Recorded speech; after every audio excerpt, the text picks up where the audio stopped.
കുത്തിക്കത്താന വരുങ്കു തക്കരെ നിൽക്കുന്ന കണ്ണശി പശുവിന്റെ കയ്യോ കാലോ രണ്ടാളൊന്ന് തട്ടി മുട്ടി മൽത്തിക്കട.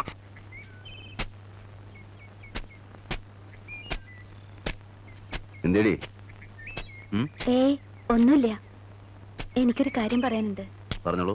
പറഞ്ഞിട്ട് വഴക്കും ബഹളമൊന്നും ഉണ്ടാക്കരുത്. ആലോചിച്ച് ചെയ്യേണ്ട കാര്യം എന്താന്ന് പറ. കുറച്ചു ദിവസം മുമ്പ് സുധയുടെ കൂടെ പഠിക്കണതാന്ന് പറഞ്ഞൊരു ചെക്കൻ വന്നിരുന്നു. ഞാൻ കണ്ടില്ല, നളിനിയാ കണ്ടേ. പശുവിനെ കെട്ടാൻ പോയപ്പോ നമ്മുടെ ഇടവഴിയിൽ നിന്നവർ സംസാരിക്കണ കണ്ട്. അയാളുടെ പെരുമാറ്റം അത്ര ശരിയില്ലെന്നാ നളിനി പറഞ്ഞത്. ഞാൻ അവളോട് ചോദിച്ചു. അപ്പൊ ഒന്നുമില്ലെന്നൊക്കെ എന്നോട് പറഞ്ഞത്. പക്ഷേ ഇന്ന് അവൾക്കൊന്നൊരു കത്തിയാൻ കണ്ടു. അവര് തമ്മിൽ ഇഷ്ടത്തിലാന്നല്ല, അതൊരു നല്ല ഇഷ്ടമല്ല. പക്ഷെ വഴക്കൊന്നും ഉണ്ടാക്കല്ല വേണ്ടത്, പറഞ്ഞു മനസ്സിലാക്ക വേണ്ടത്.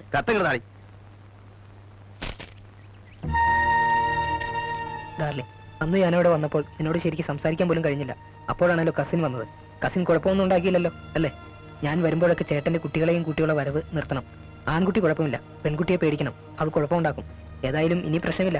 അടുത്ത തിങ്കളാഴ്ച കോളേജ് തുറക്കുകയാണല്ലോ. തിങ്കളാഴ്ച കോളേജിൽ പോകണ്ട. അന്ന് നമുക്കൊരു സ്ഥലം വരെ പോകാം. നീ വരണം, ഞാൻ എന്റെ കാറും കൊണ്ടുവരാം.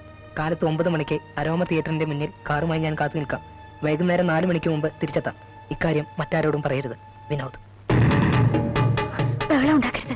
ആലോചിച്ച് കൈകാര്യം ചെയ്യണം.